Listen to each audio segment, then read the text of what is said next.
These nuts, these nuts, these nuts, these nuts. So welcome to a stream.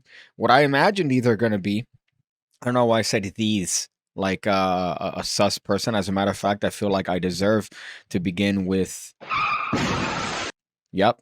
I deserve that. I deserve that. Now, why am I not putting this on my bigger channel? Because it's not magic related. It's not magic trick related. Unfortunately, the niche of that is card tricks for virgins. Whereas this, I think, is more broad appeal stuff. I also hope that I'm in focus here, but more broad appeal things that I find interesting. Which would be the topic of today's video, which is Boogie2988. Now, in a previous live stream, I was talking about the importance of a case study on individuals like Darkside Phil, things like that. Today, I guess it's going to be the same sort of energy for Boogie2988. Now, this is another person in what I would like to refer to as a trifecta of I guess lol cows, for lack of a better term, but the trifecta of internet decay, right? Where popularity on the internet, you had a peak, and then it just slowly turns you into a toxic individual that snaps at anybody that has any sort of constructive criticism, and or you bully them because you are either financially better than them or you have more clout than them, which is what happened with Darkside Phil, with Wings of Redemption, and with, in this case, Boogie2988. And also there's a sort of financial thing where all these people, they have the same thing in common, which is that they mistreat their audience and they treat them as pay pigs. They treat them almost as if they're into, there's a certain fetish. I forgot what it was called. A cash dumb, something to do, fin dumb. I think it might be fin dumb, which is the fetish that you are pretty much getting off on being financially dominated. Let me see if I could Google this correctly. How goes it? Says Red Death Star. Red Death Star, not Red Death Star. Sorry, I apologize. I've already made that mistake before.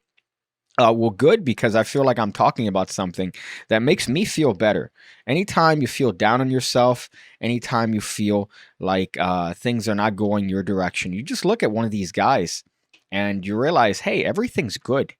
Everything's good. So here, I guess, is a findom, right? A definition of that. Smooth transition there, friends. Findom is a shortened combined version of the term financial domination, similar to fendom, which is short for female domination, which I could get behind. I could get a little bit of that, you know, tying you to the bed, doing all that fun stuff to you. But financial domination, you're not getting anything off. The only thing that you're getting off is in the idea of somebody draining you financially. And for some reason, all these three individuals, whether it's Boogie, whether it's Wings of Redemption, whether it's Darkside Phil, they all have the same type of findom sort of behavior towards the rest of their audience, which is kind of gross, to be honest, because well, you're treating them like a bank, like your own personal bank, and not doing anything to earn it. Not providing a good service, not providing anything of something that you could return that financially. You're just asking for it. You're essentially begging for it. Now, Boogie2988, the first time I heard of him was as Francis, which is, I believe, one of his alternative characters. Now this goes all the way back to 2012, and this is where Boogie was going up in the trajectory of memehood. Right, so Boogie is one of these people that kind of got popular for doing this style of video, and then slowly transitioned into the Darkside Phil type of video content creator. This is one that was great, which is Boogie flipping a table. Boogie used to be an OG YouTuber, and now he just hides in a shell of his former self. Facts. It's the same thing. You got to take chances. You got to take risks. You got to adapt. And what these three people have in common is that they do none of that. They like to coast in. And Boogie at least became a little bit popular in my head recently because of a meme that came up. But alas, I guess this is my first foray into Boogie. Why you're not attacking? What am I going to do? Plot with a fucking dice? You might. I mean. Well, no, it's just bullshit. You got a lot of men. What I'm trying to say is, fine. I don't even have cards in my hand. And I talk like a fucking land. That says 14 of 17. Fuck! So are you done? Yeah, go. Just go. Go and attack me. Okay, well, first I got the charm record illustrations on my... I don't care. Well, it's a... Now, the fun part about this was, at least to me, the Blair Witch Project effect, right? Where you watch a video like this and you assume that it's real, as I did as an innocent, I believe, 22-year-old back then. I believed that this was real. I watched this and I'm like, ha, this is funny, because it's realistic. It's how these people behave, especially within their niche where they're dominant. They're going to behave in a way like this, where a minor inconvenience is going to set them off. So I thought this was real first time I saw this. Of course, later you find out it's a character. It's a character. Mandatory trigger. I actually got a result. Fuck, I'm at 6, dude. Well, I can't do anything. It's my upkeep. God damn it. So. Let me skip to the good part. I really don't know what you did. God, judge.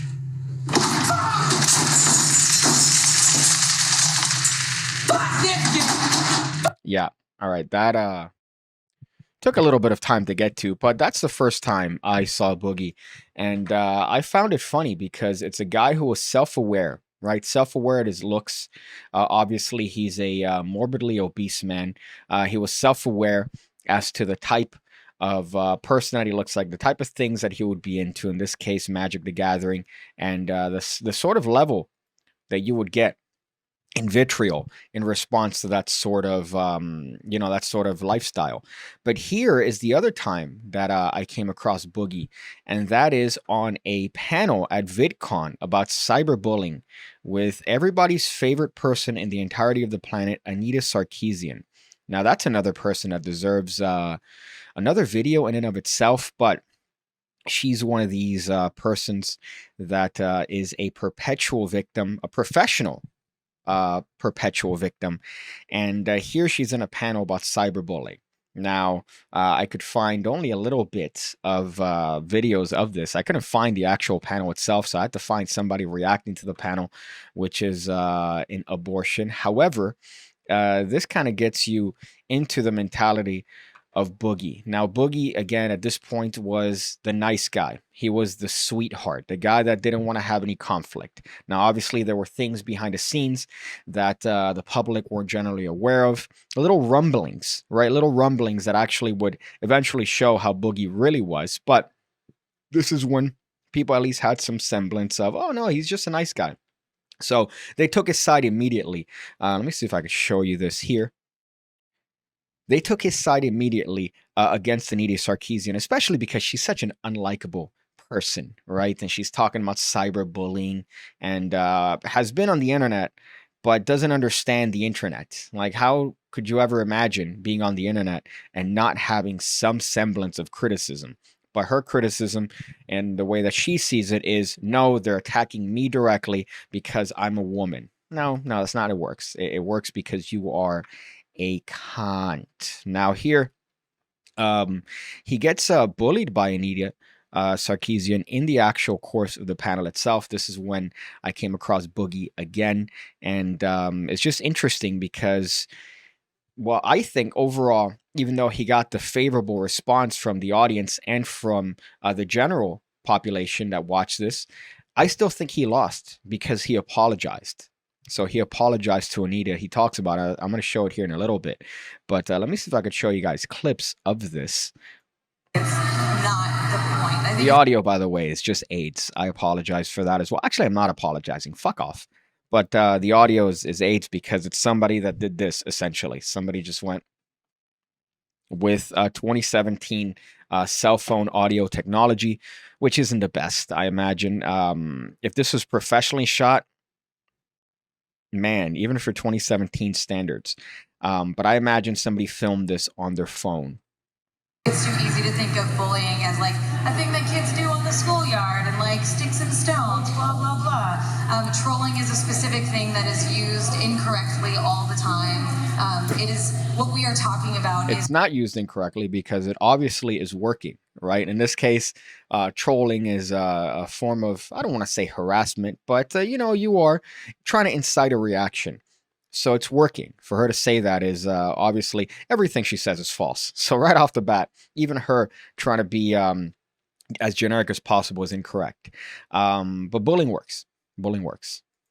Is targeted harassment, and I think we need to use the language of the things that we're talking about, and that's one of the first steps in actually working to end harassment and to end the targeted harassment of women, people of color, queer folks, anyone who is of any like intersection of oppression has experienced some level of harassment online. Everyone. I feel like this is going to turn more into an anti-Anita video rather than anything on Boogie. But everyone experiences all forms of harassment online.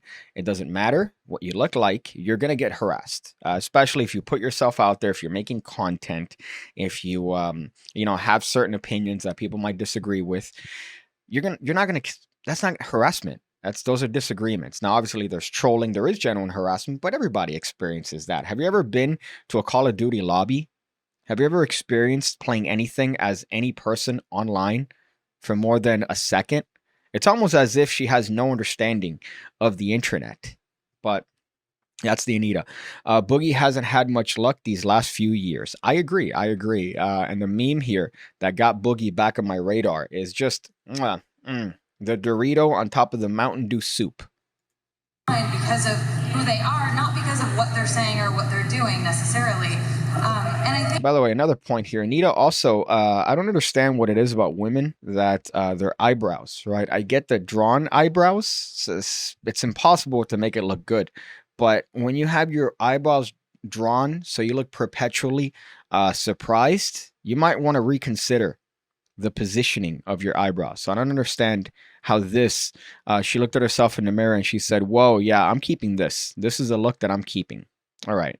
I think, going back to the original question, like, you gotta be super privileged to ever be like, well, there's no harassment online, either because you've never experienced it or you're choosing to ignore it and you're in spaces where you're not seeing that happen. Because it is a sad reality of digital space and online space that we are targets of harassment constantly, whether it's just one hateful message every now and again. Everyone. It's not a special group. You're not special. You're not part of a group that's just being targeted. Especially, her specifically, I could say maybe she could be targeted because she has terrible opinions on absolutely everything. However, everyone on the internet gets some form of harassment, gets some form of negativity, gets more negativity than anything positive. So I don't understand why she's hiding behind this concept of, oh, I'm a victim. Financial gain, but for this particular purpose. Or a mob that's been going after you for years and years and years. So it's, it's just dumb. Like, it's just outrightly incorrect to say harassment isn't happening. Especially given that I have sat on a panel, called this, and panels about this so many fucking times, and we're still here, right? We're still trying to justify that we're being abused. Upspeak? Everything is upspeak? I could only talk in a way where every statement is interrogative? My fucking goodness. And she's in panels because she's the one perpetuating this myth that she and her special group are the only ones being harassed. I feel, again, this is totally going to turn into an Anita shitting on an Anita video. But alas, the main topic is Boogie, and I'm going to try to stick to it as much as possible. Now, this is the only person that I saw with this video in its raw form. Boogie does talk here. And, I got to say, objectively, what Boogie says is pretty good stuff, right? It's everybody. The only thing we could do is provide a more reinforce positive tropes, right? Try to have a more positive community. However, everyone's receiving harassment. It's just the nature of the internet. It's the nature of anonymity. And, well, you could hear him talk about it. I think the best thing you can do is fill that community with positivity. I don't necessarily agree that anger and frustration is the right way to do that. I think when we find something beautiful in our community, I think we should celebrate that, right? And that's just a different methodology. It's the way I would choose to do it. But I personally have had enough anger. I'm not disagreeing with Boogie in this particular case. I'm just looking at Anita Sarkeesian's dumb face and her what looks like to be jealousy of the fact that he got a reaction from the audience and she has only gotten a mild reaction at best. But oh god, and she's making a comeback now. Just the right here, the vinegar vein right here is boiling. Enough pain and enough frustration where I personally can't fight that fight. So what I choose to do is I celebrate positivity and beautiful stuff instead. And it's so important as a creator to use those tools. On Twitter, there's tools, I think even you were on the advisory board that created some of these incredible tools on Twitter that make my Twitter feed so much more bearable. Use those tools. They're available to you. Get to know them. So the point is, this is Boogie having an ideal perception or trying to have an ideal solution to the problem of trolling and harassment, which granted is an unfixable problem. It's an unfixable problem. It's something that occurs to everyone. There's no solution to it because it's just the nature of anonymity. It's how we are. It's I forgot what the principle is in psychology, but it has to do with masking. Right. And it's funny because even something as little as sunglasses while driving is enough to mask you enough where you would behave in a way that's not normal with your standard behavior. Right. So you put on a mask, or in this case, sunglasses, you're in traffic, somebody does something that you disagree with. That is enough of a mask to make you somewhat anonymous psychologically. So you're going to tend to act out more so than you would if you weren't wearing something that would obscure you. It's a weird thing. I remember teaching it back in the day, but it was always interesting to look at. This is Boogie talking about his experience with Anita Sarkeesian. This was all in 2017, by the way. I'm obviously late to this particular game, but this is just when I came in contact as an online consumer, if you would, the greatness that is Boogie2988. Crowds and security, so that made me very nervous. But what made me more nervous is one of my panels ending cyberbullying and then one of my fellow panelists. I always do one of these cyberbullying panels each time if they ask me because I think I have some really good stories. You know, I don't get upset about the jokes. I don't get upset about the memes. I don't get upset about the critical comments, critical videos people make about me. What I do get upset about and what I do consider to be cyberbullying is things like death threats or getting doxxed or having your information leaked or getting your stuff hacked and deleted like happened to me at VidCon last year, or, you know, the time people sent a box of shit to my front door, or even the time where someone legitimately tried to hire an assassin on the Tor network to assassinate me. At Jersey Mike. These are, by the way, sorry, there's an ad here. We're giving Boogie some ad revenue. Much needed, by the way, much needed at this point, as you're going to see in a little bit. But Boogie's also been known to stretch certain things. He's, apart from his pants. See, I'm capable of quick thinking quips. But he's known to stretch certain facts about things. He's been known to outright lie about certain incidents, just to be a victim himself, which is funny because he's on a panel or was on a panel of perpetual professional victims. But so he fit right in. He fit right in.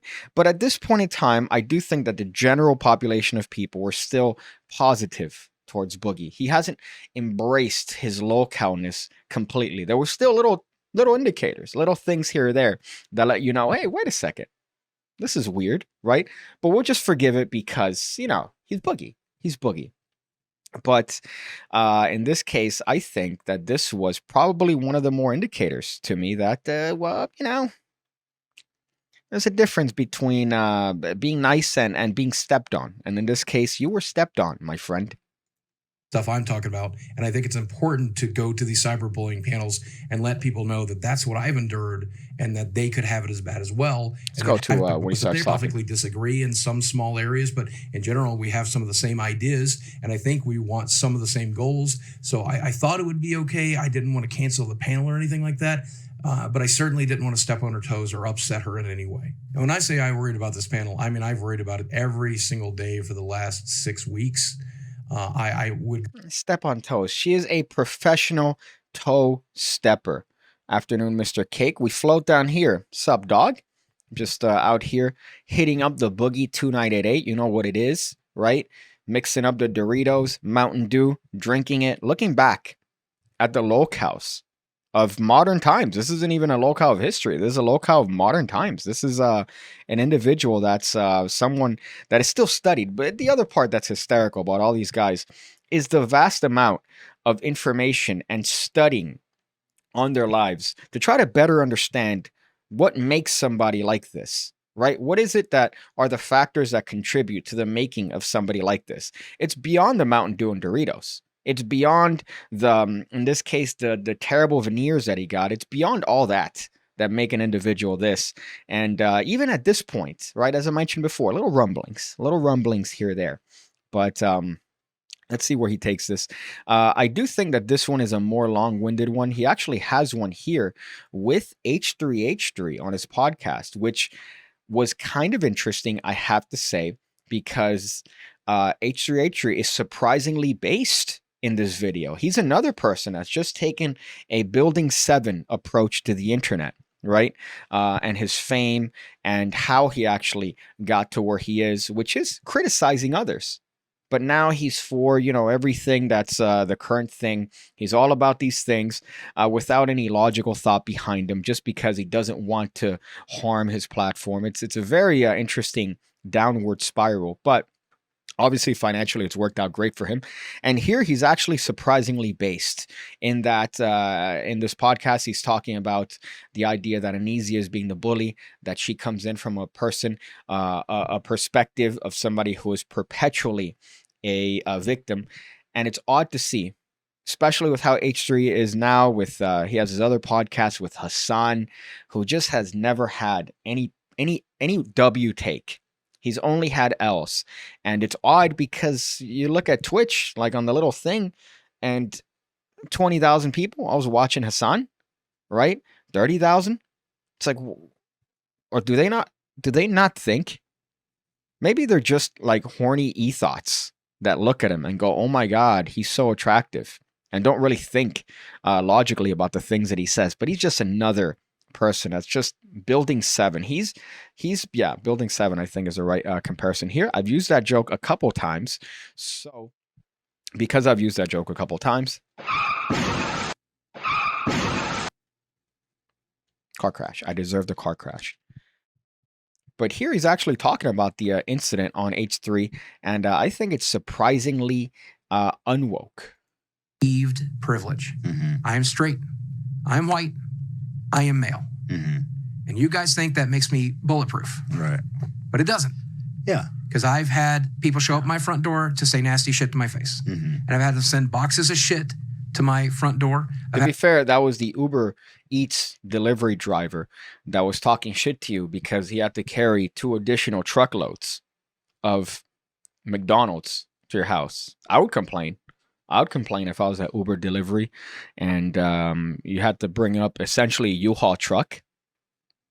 That was a funny bit. I've had them send black dildos to my PO box. Boxes of shit. That's bio. Really? Actual boxes of shit.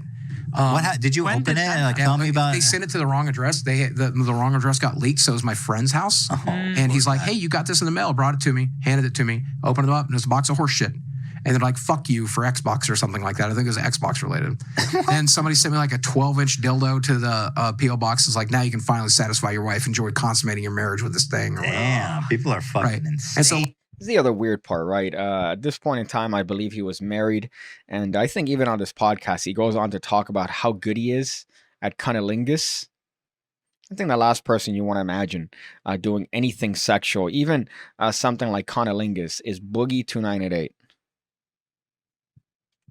you deal with that shit. Not that a person of color. You say, if you're a straight white man and you're in this audience and you think you're immune to it, get to my level of notoriety and you'll get shit too. Well, it's a good point, and because they're all about inclusion, right? Right. But at the what inclusion sometimes results in is alienating the majority of the population, which are, you know, and you get straight white males, for example. Yeah, and you get. It's funny because I feel like H3 would completely disagree with that mentality currently with the way he's been behaving, the things he's been saying.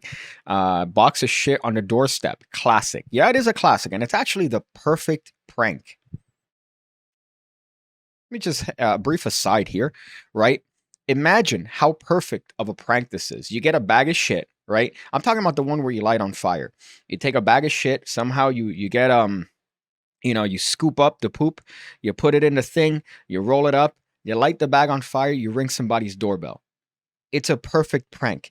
There's nothing they could do at that point. There is literally nothing they could do without having some form of consequence. You leave it, right now you're going to have a bag of burning shit on your doorstep. If you step on it to put the fire out, now you're going to have shit all over your pants and your shoes. There's no way. There's no way. Once you light it on fire, it is essentially a perfect prank because there is nothing you could do. If you pick it up, well, now you're going to have a burning bag of shit that you have to dispose of, right? You put water on it, wet shit. It's perfect. It's a perfect prank. Just like a line. I've mentioned this before. A line, a cue is a perfect system that somehow still gets ruined by people. That's the perfect prank. So just a brief aside here. A lot of what you call the oppression Olympics, right? Like, no, I have it worse. No, I have it worse. No, I have it worse. Yeah. How about this? The human condition fucking sucks. The world we've created is a shit show. Social media is fucking destroying all of us. And we just work on that at the base level. And maybe we don't exclude the straight white men who also could help. I know a lot of people don't find Hila attractive. I find her very attractive. I mean, obviously, there's the whole, agreement with Ethan about his dumb political takes, but I think, something to do with the Israeli features she has makes me very, very aroused as an Arabic man. It's almost like taboo to us, right, to find a Jewish woman attractive. But alas, there's nothing I want more on this planet than a tall Jewish woman. It's a tall Jewish woman. That's what I want in life. That's my goal. How about we don't exclude anybody? How about we all just work together? Yeah. Let's just do that. Yeah. And that was my goal according to that panel. And Anita, in my closing statements, that's basically word for word what I said. And then we got off stage and she puts her finger in my face and she's like, I don't fucking appreciate what you fucking said up there, knowing I didn't have a chance to fucking respond. And I'm like, it was closing statements. Everybody got a chance to close. They went to you next immediately after me. I don't understand. But like what I originally told her, But she's bullying you. Right, she's like straight up furious. All right.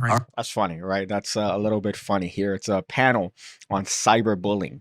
And after the panel, again, the perpetual, permanent, professional victim has to bully this guy. And she gets away with it because he's someone who apologizes to these type of people. Interesting type of thing. A tall Jewish woman, Piggy's life goal. Hatred is a heck of a thing. I agree.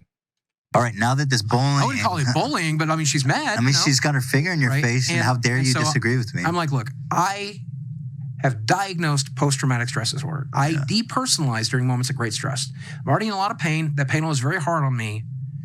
You're now, got your finger in my face. We need to back off for a second because I might say or do some stupid shit, and I don't want to do that, okay? So why don't we talk about this, right? What were you afraid of doing? I don't know, firing back, putting my finger in her face, screaming at her. I don't want to scream at a woman who's a quarter of my weight. I don't want to hurt anybody. I don't want to scream at anybody. Yeah. And I think a lot of people misperceive that as we don't want to scream at her because she's so powerful. No, she's a fellow human being. I don't ever want to be caught on video. Yeah, who's being confrontational with you. Who's being the aggressor in this particular case, right? You have every right to be confrontational with her and be aggressive with her. I mean, let's be fair. One of the things she touts is equality, right? I think what she really means is superiority, but her main, one of her main talking points is the idea of equality, of feminism. So it's within her worldview that you act equally aggressive to her. Again, right? We're looking at this complete hindsight, looking back, I believe 5 years ago, but it's interesting to see Boogie in this light.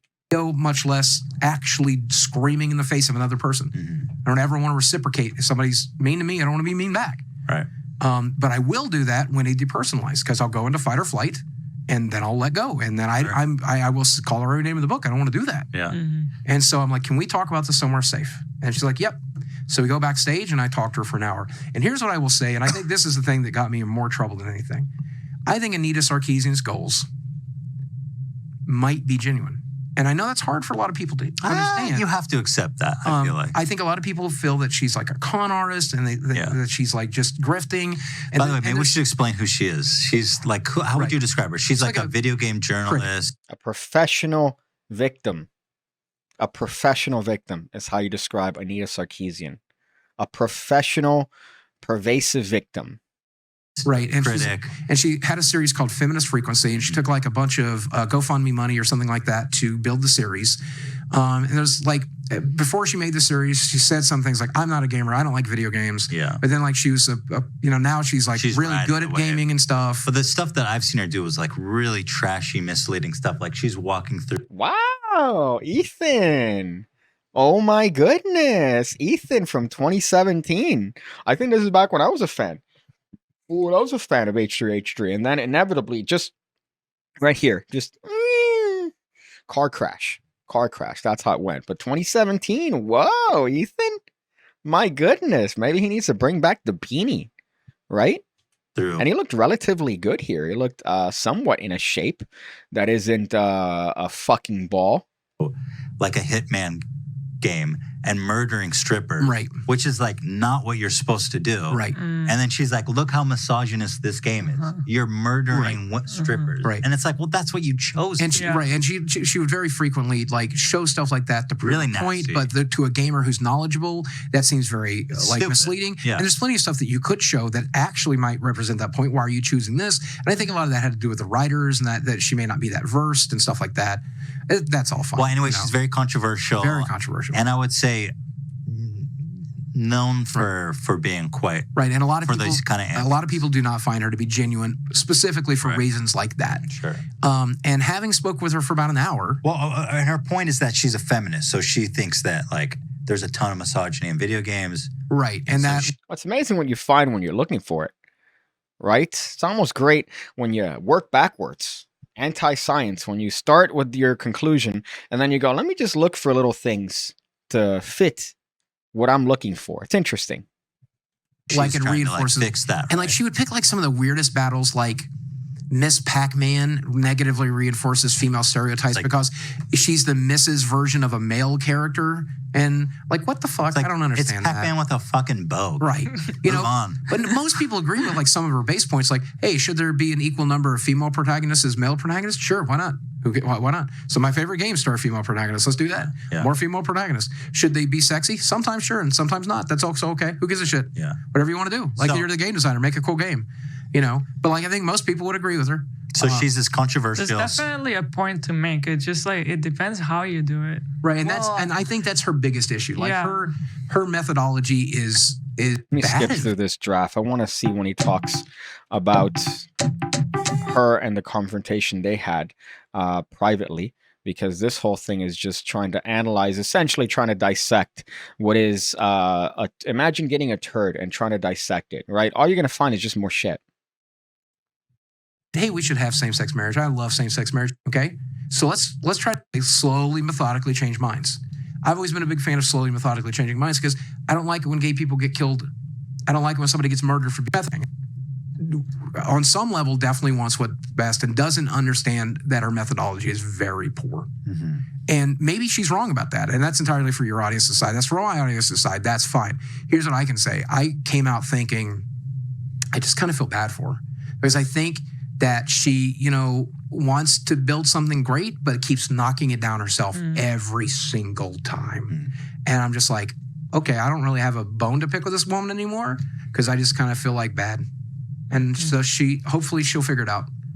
Hopefully she'll figure out how to get an audience. Hopefully she'll figure out how to keep an audience. And hopefully she'll figure out something that's very difficult to do, which is change people's minds. Right. And so I told her. So I think the case in point here, Boogie apologized to her, right? There's a whole bunch of stuff on that. And here's what got Boogie back into my radar, right? Here's what got Boogie back into my pig space, right? Which is this meme in particular. Wow. Hey, great job, Piggy. Just blocked the entire fucking meme. There you go. This meme in particular. I guess I have to do this. Is this looking at it? Yeah. So this would be me technically looking at it. I'm finally rich. Help me. right? And these are legitimate thumbnails from videos that Boogie has done. I realized, by the way, you see all my shit here. All these times I've done live streams, every time I do this, you see my shit.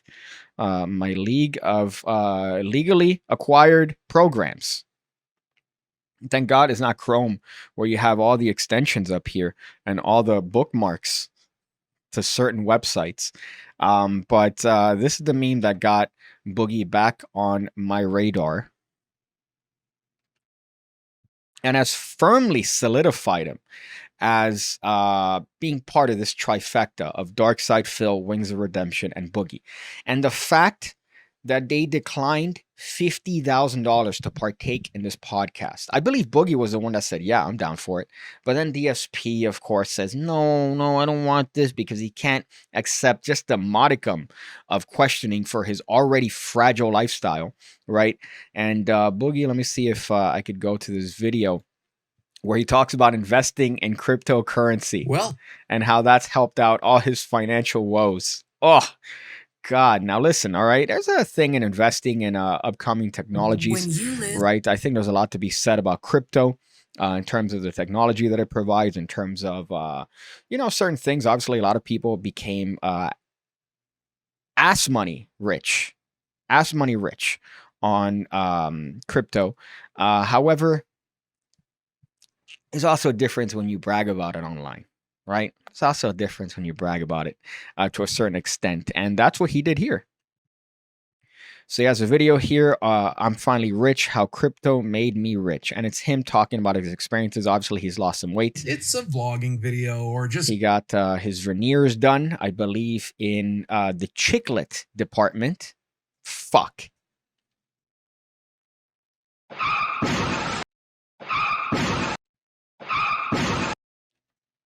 Well, it's pretty rough.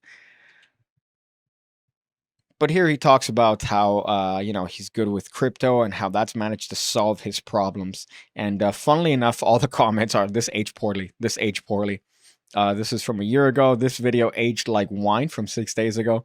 I don't know if they know what that means. Wine, more like milk. More like wine. We have a clever Susan here. This hits different after the video on how crypto made him poor and he needs your money. That's hysterical. So yeah, so this video, just to summarize it, right, and to put his mentality, which was, I believe, about a year ago, so 2021. Crypto got him to a certain point. Most of his woes were taken care of by investing in crypto, and then obviously there was a quite substantial crypto market crash where I believe I put a couple bucks in Ethereum, and it's nothing. It's nothing. I don't even want to look. That's how terrible it is. But here's a video from a couple days ago saying, I need your help. Right? I need your help. There was also some weirdness where he was asking for money and then he ended up getting a Tesla. Right, that was another little bit of weirdness, an overpriced electric car. And right before, he was complaining about how he has no money, but yet he got a very souped up Tesla. Just things like that. It's the most interesting case study, watching somebody who hasn't had to work in over a decade finally have to go back to work. So here he's talking about going back to work and having to work, rather. And it's funny, right? It's funny because this is what he's put himself out there, right? These are the things that he's put out into the space. Let's see if we could show this here briefly. Making, but it's time. So I'm not saying anything about my teeth. Obviously, my teeth are pretty terrible. I've been told that I have little chompers, right? That my teeth are very tiny for my body. I have weird cavities and I've had miscellaneous dental issues. But you would think that when you get a set of fake teeth planted on top of your real teeth, that even after, I would say, a year after he's done the procedure, they would look somewhat normal. Your jaw would get accustomed to it. Your mouth would move back in place to have, accommodate these fake teeth. Asking for your help. Not with him. Not with him. There's almost like an underbite with his mouth. I think it's due mostly in part to the diet, the steadfast diet of Cheetos. Holiday season. Not happy about it, but here we are. So if you've been watching the channel lately, you know the last 3 videos I've uploaded were Francis videos, and that's by design. They're attention grabbers. They're polarizing. The algorithm likes it.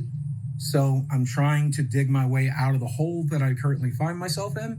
I know not everybody's a huge fan, but there's other reasons I'm making those videos as well. There's good and there's bad reason. And let me start off with the good. The good news is, if you've followed me for any amount of time, back in 2019, you'll know I had a nervous breakdown. And I had to take a huge break from this job. And I still did the bare minimum. I was on Twitter too much, but I only made like 1 YouTube video a week or every 2 weeks. I only live streamed like once a month, and it's because I needed a break from this for the first time in like a decade. And I was hoping that when I came back last March, my audience would be there for me, and so many of you are. I'm so grateful. So many of you are watching the videos, you're watching them to the end, you're dropping a like, you're sharing them with friends, you're commenting, Let's see where this goes. This is starting to feel like a Dark Side Phil pitch. All right, I'm starting to get massive positive wave back. I'm getting that positive wave back that I had, the groove. This is what I'm getting. I'm getting mad that energy from this particular video. Subscribe. You're doing all the YouTube stuff, and it means the world to me. And I know I'm in a position where mentally and physically, I'm ready to make this type of content again. Spiritually, mentally, physically, every possible way. I'm excited to make it. I'm enjoying writing for the character again. I'm enjoying acting it out. I'm plotting things out with my friends. I'm looking forward to making a huge Halloween video. Peel behind the scene though, right? I guess, and I find myself doing this as of late, even though I hate myself for it. But if you have like a character or something you're trying to, something artistic you're trying to perpetuate, nobody wants for you to peel back the curtain and talk about, I'm writing for the character. Just, be the character, right? Be the bit, commit to the bit. Don't be out here showing your hand. Thanksgiving video, a huge Christmas video. I feel good. And I'm excited to do it again. The bad reason is I'm finally in a position where I have to get back to work. And I'm not making any excuses here. I spent a tremendous amount of money on dumb things. But the biggest issue is that I had if it's not the consequences of my own actions. Oh, who's that knocking? Oh, who's there calling? Oh, consequences of my actions? Whoa, hey, I didn't realize you would catch up so fast, man. I thought I was invincible. I don't think that deserves a car crash. I think that was all right. But you put yourself in the hole. Right? You put yourself in the hole, and you've also alienated the majority of your audience because you're putting your financial status out there. You're talking about things that we all have to deal with. Everybody has bills. Everybody has dumb financial woes. Each and every single person, even millionaires, have to deal with dumb tax stuff and potential litigations and shit.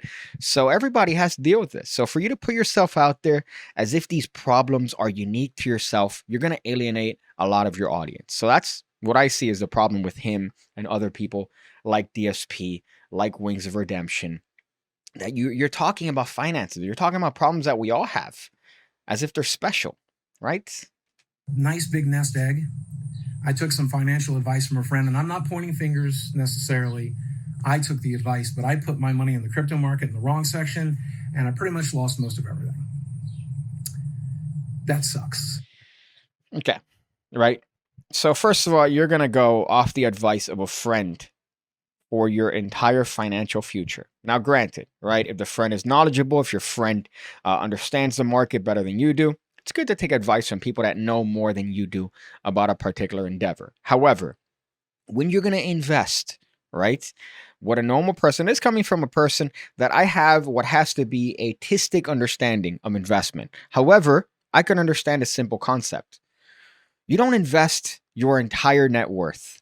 You're not investing your entire financial self on something that's as volatile as cryptocurrency and or the stock market.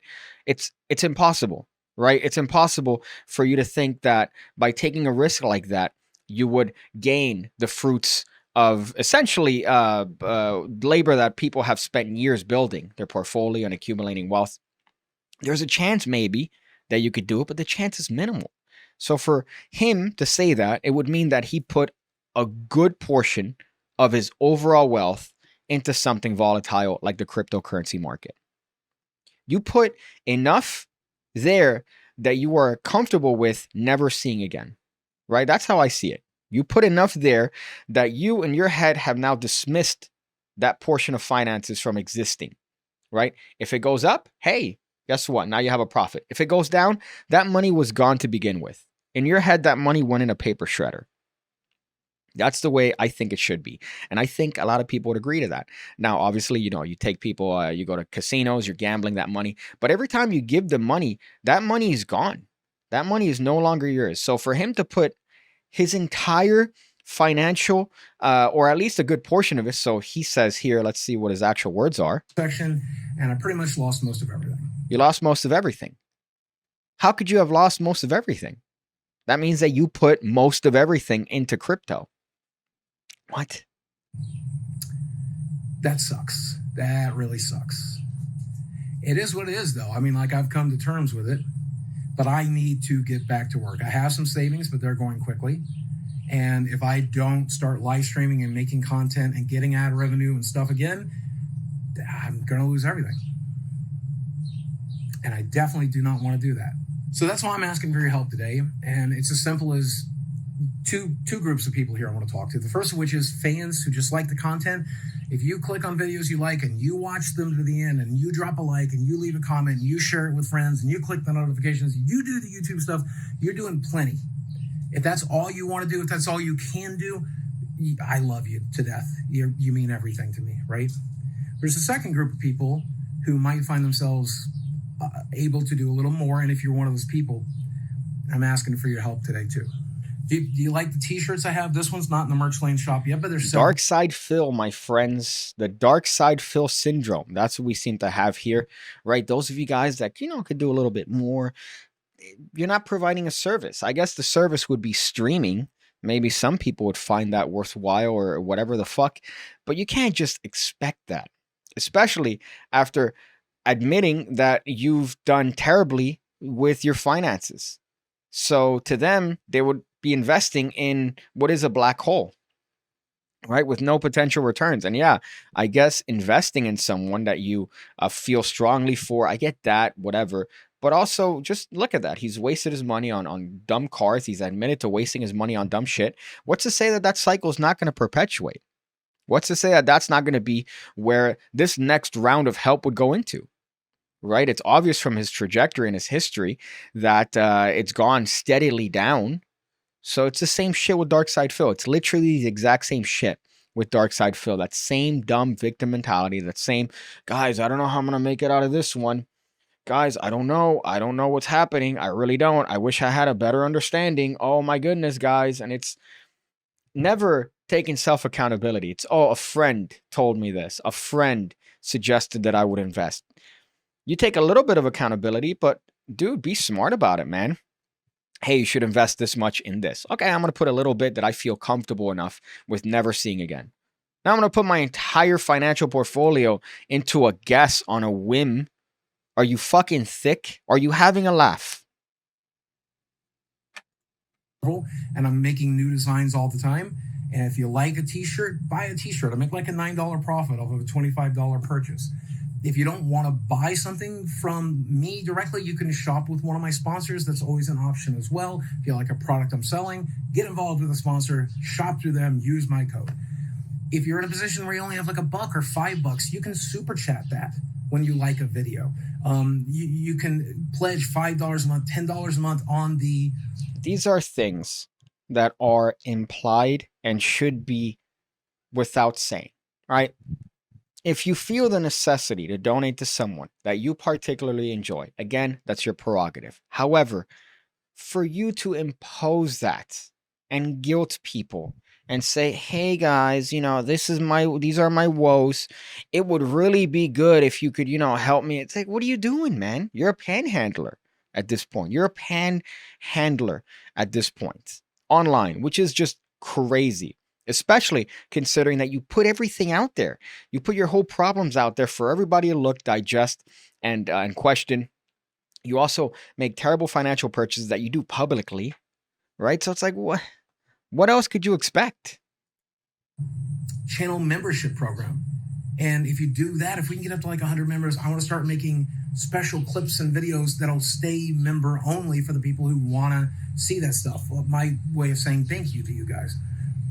If you watch my live streams and you want to donate, throw bits at me, subscribe there. That's obviously also an option. I've never really pressed my Patreon or pressed channel memberships, but I kind of have to now. That's a scary position to be in. And the biggest issue I think I'm facing is that YouTube is starting to take my old videos. The mirror. That's the biggest issue you're facing. The mirror. Because of the reflection. Out of rotation. The Francis flip the table, the Francis Mountain Dew video, the dramatic fat guy splash. Those videos made next to no money because they were short and because they didn't get a lot of ad revenue and they were demonetized or limited ads. Now they're making no money because they're literally not getting views anymore, which is fine. I mean, I get it. You know, YouTube has to update. It just kind of puts me in a bad position. It puts me in the position of making this video. So what do you get for your money? Here's what I'm going to try to do. I can't promise any weight loss stuff because you guys know. You guys know. That's not a thing I know that I can do for you. But oh, hey guys. I can't promise any weight loss stuff because I don't want to put effort in my body. And I don't want to put effort in my health because I rather make myself happy and eat cheeseburgers to the point of heart palpitations than putting any effort to move myself in a positive direction. That's essentially what he's saying. I can't be held accountable. I have a problem. We'll solve the problem, Francis. All right. I believe that's his character, but that's who he is. He's Francis, right?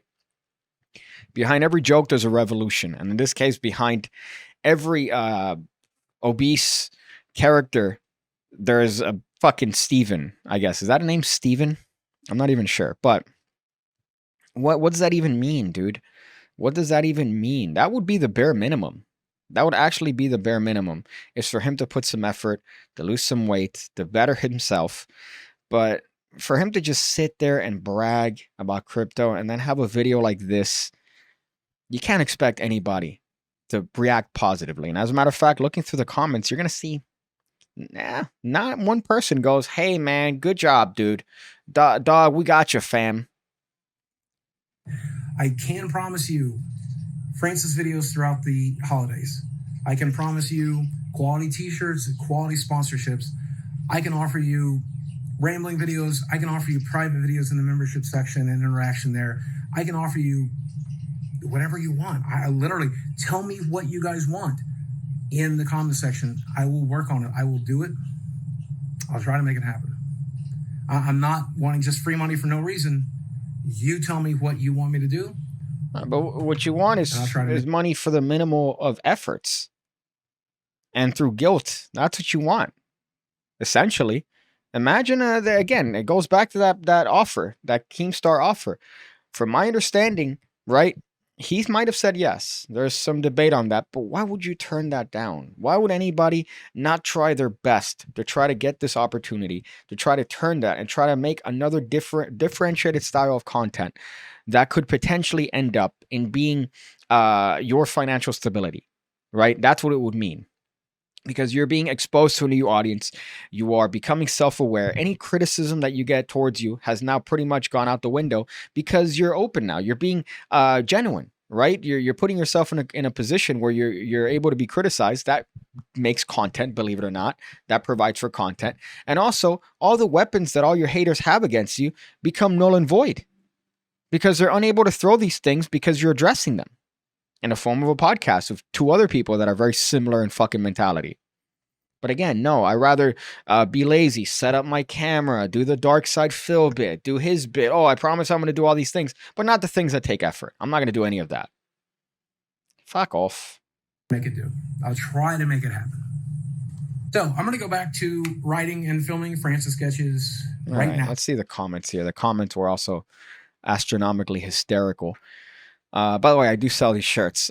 Pink Lives Matter. I think this is the exclusive. Usually they say Pig Lives Matter, right? Look at me shilling my shit. It says Pig Lives Matter, which funnily enough, somebody mentioned in a bar once. They're like, what's that mean, huh? What's that mean, Pig Lives Matter? I'm like, I'm my YouTube channel. And then pig. It's a pig. So I'm saying, you know, it's a parody on a shirt, on a popular trendy shirt. They go, well, okay, I just don't like the way it looks. I'm like, why don't you like the way it looks? I don't have to say that. And then they walked away. I'm like, so your experience is subject to your surroundings. Sorry, Boogie. You aren't the only one struggling. Get out there and get a job, earn your money, right? This is the most interesting case study, watching somebody who hasn't had to work. I already mentioned that earlier. Guys, this man is richer than most of us watching him, even after this mistake he made. He squandered his money, wants an easy out. Do not feed into it. The world is cruel, and if you want to put your faith into something, give your money to a trusted place that actually helps individuals who need it. Don't give pressure from financially irresponsible e-celebrities. Sorry you have to work, man. We all do. Ah, nice. As a longtime fan, I say, nah, fam. Once in a lifetime YouTuber and personality, yeah, it's our responsibility to keep you afloat. There's a little bit of stretching there, but essentially, that's what Boogie's getting at. Pro tip to any youngsters here: never ever donate money to anyone online. These people have more than you, and you'll end up having to go to work so they don't have to. What Boogie is considering to be work is making content for his Francis character, right? That's what he considers work. Now, granted, I consider work making magic trick videos and tutorials online for magicians. That's what I consider to be work. So I guess work here is subjective. Boogie giving DSP a run for his money in the grift department. We have entered the Beg saga, right? Yeah, this is his Beg arc. That's funny. Time for a boy to step up into the real world instead of being entitled. Yo, King, you work. I guess he's talking to this person, right? I don't know if this is what this turns into. I always love reading these comment threads, by the way, because they're always terrible, especially in song videos. They're like, this is my dead late wife's favorite song that she sang to me right before she died. I don't fucking believe you. I don't believe you. All right, stop trying to get internet points that don't amount to anything. But let's see where this goes. DSP somehow been broke for 10 years. Boogie is just beginning, though. Phil was never broke. He spends whatever money he gets immediately. Yada, yada, yada, yada. So they're talking about the capacity for Boogie to turn into Dark Side Phil. Here's a man who was awarded for his hunger and work as an entertainer, which raised his financial rank so much that he forgot what a growling stomach sounded like. Now, years after leisure and complacency, he's become reacquainted with the growl and turns to those who experience constant growling to help him to make it stop. Very, very metaphorical there. Muthina Mohammed, very metaphorical, but alas, I get your point. You know what I do when I need money? I go to work. And here he responded. Let's see what he responded here. You disabled though too? That's another point that he makes. He's like, oh, I'm disabled. I have a heart condition. I have this. I have that. And his thing is, I can't work. Right? This is the only work I can do. I'm disabled and still work. No excuses. Ooh, Paul Richardson out here with the ratio, by the way. I know, unfortunately, the ratio seems to be a weapon taken by dumb individuals online, as I get more points, therefore I'm right. But in this case, Paul Harrison, you are in fact correct. You are correctamundo.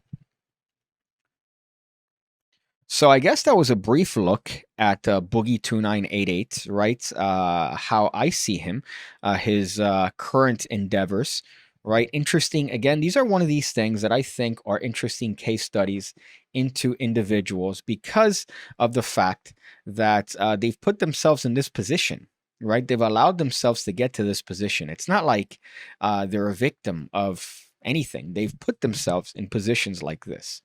So Boogie has cemented himself in the Local Hall of Fame, cemented himself as one of these individuals that gets studied to no avail, to no end.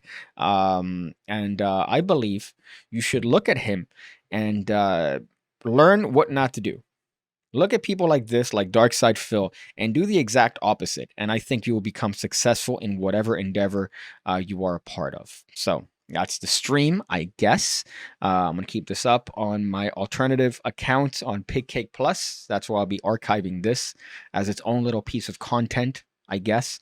And also here on Twitch, maybe. I don't know how long it stays. Jesus. Sorry, I'm looking at my fucking monitor here. Too many monitors with my face on it. I don't know what advice to give you guys at the end of this video. Um, what's around me? Usually I like to use things that are around me that would be something of a service to you. Oh, good. This is a good one, right? I got an iPhone recently. I've been on Team Android my entire life. I did have an iPhone, iPad, and MacBook for quite a bit of time back in the day. But back on the iPhone tip, this is a phone made for 18-year-old like hot college girls. That's what this phone is made for. The operating system makes everything flawless. You don't have to work for anything. It does everything without effort. I want to put some effort, right? I want some trials and tribulation to get to the things that I want and to set up my phone the way I like it. But here, everything's done for you. And another thing that I made the mistake of is I bought the Apple case, right? Because I was sold on the marketing of it doesn't yellow. Because if you ever had a clear case, you would know that it gets yellow. This case hasn't gotten yellowed, but it already cracked. Look at that shit. The case already cracked. I mean, I haven't had it for too long, and it cracked immediately. And this was a very overpriced case. So if you buy a phone, do your research before you commit to an accessory like this. A pricey, I guess, what's the name when it's not third party? First party accessory? I probably could have saved some money on that. Just so look at that. Some financial advice here at the end of the video. Essentially an entire video on financial advice. And the other bit is also Nancy Pelosi being involved with insider trading. Can't debate it. Can't argue with that. She has fans, by the way. People defend Nancy Pelosi. How is that a thing? It's not a partisan issue at this point. It's a person issue. How could you possibly defend somebody like Nancy Pelosi? My fucking goodness.